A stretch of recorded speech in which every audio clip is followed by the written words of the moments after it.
एक है मुकामा से एनडीए के प्रत्याशी अनंत सिंह। इन पर हत्या, नरसंहार और अपहरण के कई आरोप। उस समय सूरजभान सिंह बिहार के नंबर 1 डॉन जाने जाते थे। 2-3 राज्यों में इन पर हत्या इत्यादि के राजवल्लभ यादव सरकार के पॉक्सो एक्ट के अंतर्गत आरोपी है। ये खुद चुनाव नहीं लड़ सकते हैं तो अपने पत्नी विवाह जरूर करा। तारापुर से एनडीए के प्रत्याशी हैं सम्राट चौधरी। इन पर एक पार्टी ने बिहार एनडीए के प्रत्याशी हैं राधाचरण शाह। ये हाल ही में जेल से छूट गया है।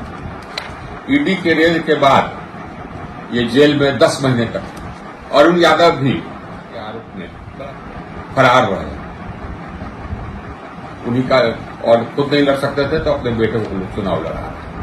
अपने राज्य तथा अपने परिवार के भविष्य तय करने का समय अब हमारे सामने आ गया। आपका मत तय करेगा कि बिहार का और हम लोगों के बाल बच्चों का भविष्य कैसा है। यदि आप बिहार और अपने बाल बच्चों का भविष्य उज्जवल देखना चाहते हैं तो मेरा आपसे निवेदन होगा कि किसी भी आपराधिक पृष्ठभूमि के व्यक्ति अथवा भ्रष्ट व्यक्ति को वोट नहीं दें, भले ही वो व्यक्ति आपके जात का नहीं होना। यदि आपके सामने जितने भी उम्मीदवार हैं वो सभी भ्रष्ट और क्रिमिनल प्रकृति के या क्रिमिनल पृष्ठभूमि के हैं तो बेहतर होगा कि अपना मत आप नोटा को दें। ऐसे व्यक्ति को वोट देने से बेहतर यही होगा। यदि आप आपराधिक पृष्ठभूमि के अथवा भ्रष्ट व्यक्ति को अपना वोट देंगे तो बिहार से कभी भी अपराध और भ्रष्टाचार का खात्मा नहीं होगा। बिहार कभी प्रगति नहीं करेगा और हमारे बाल बच्चों को बाहर जाकर के ही अपनी रोजी रोटी कमानी होगी, क्योंकि कोई उद्योग यहां आएगा नहीं। भ्रष्ट और आपराधिक पृष्ठभूमि वाले कुछ कैंडिडेट्स का उदाहरण हमारे सामने जो आया वो मैं आपके सामने रख रहा हूं। एक है मुकामा से एनडीए के प्रत्याशी अनंत सिंह। इन पर हत्या, नरसंहार और अपहरण के कई आरोप, गंभीर आरोप लगे। इन आरोपों के लिए जेल में भी रहे। 1985 में मैं पटना का जिलाधिकारी था। उस समय ये इनके बड़े भाई दिलीप सिंह, विवेका सिंह, इनके भाई, ये लोग अनुमंडल मुख्यालय में उपद्रव कर रहे थे तो मैं वहां पहुंच करके इनको खदेड़ा। मुकामा से ही आरजेडी के प्रत्याशी हैं सूरजभान सिंह की तरफ। मैं गृह सचिव बिहार था। उस समय सूरजभान सिंह बिहार के नंबर 1 डॉन जाने जाते थे। 2-3 राज्यों में इन पर हत्या इत्यादि के नरसंहार, अपहरण इत्यादि के मुकदमे रहे। मैं जब गृह सचिव था तो उस समय मैंने नालंदा के एसपी को कहा था किसी भी परिस्थिति में इसको गिरफ्तार करना है और ये इसको गिरफ्तार करने में हम लोग सफल हैं।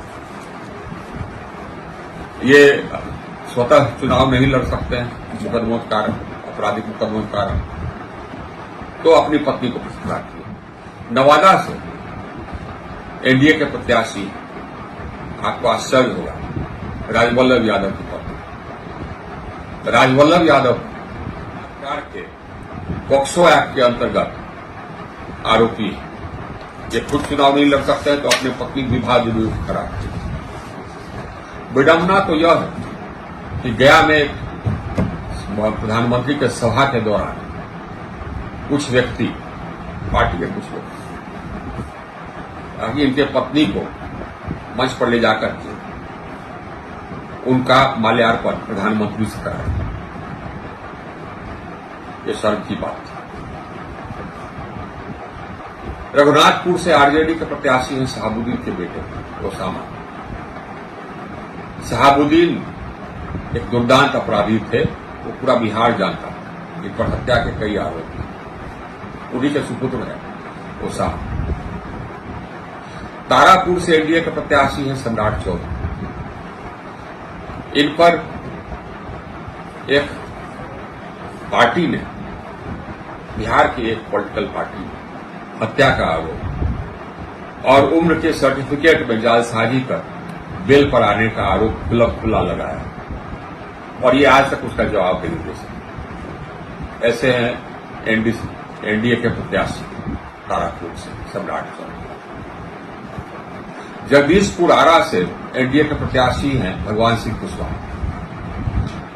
ये इचरी में 7 व्यक्तियों के नरसंहार के आरोपी रहे और आज एनडीए के प्रत्याशी। सदेश आरा से ही एनडीए के प्रत्याशी हैं राधाचरण शाह। ये हाल ही में जेल से छूट गया है। ईडी के रेड के बाद ये जेल में 10 महीने तक रहे और अभी छूटे और एनडीए ने इन्हें टिकट दिया। संदेश में दूसरी ओर से आरजेडी के प्रत्याशी हैं अरुण यादव के बेटे। अरुण यादव भी आरोप में फरार रहे। उन्हीं का और खुद नहीं लड़ सकते थे तो अपने बेटे को चुनाव लड़ा रहे। ऐसे सब तो प्रत्याशी हैं। इनमें से कोई ऐसा नहीं है जिनको कि आप अपना मत दें। ऐसे लोगों को मत देने से बेहतर है चुल्लू और पानी में। जो अपराधी है या भ्रष्ट है वह जनता का खून चूसता है, बिहार का खून चूसता है, बिहार के विकास में अरोड़ा है। उन्हें भगा करके ही हम अपने बिहार को रोशन कर सकते हैं। आइए इस दिवाली हम लोग अपने बिहार को रोशन करने का प्रण करें। पुनः दिवाली की हार्दिक शुभकामनाएं।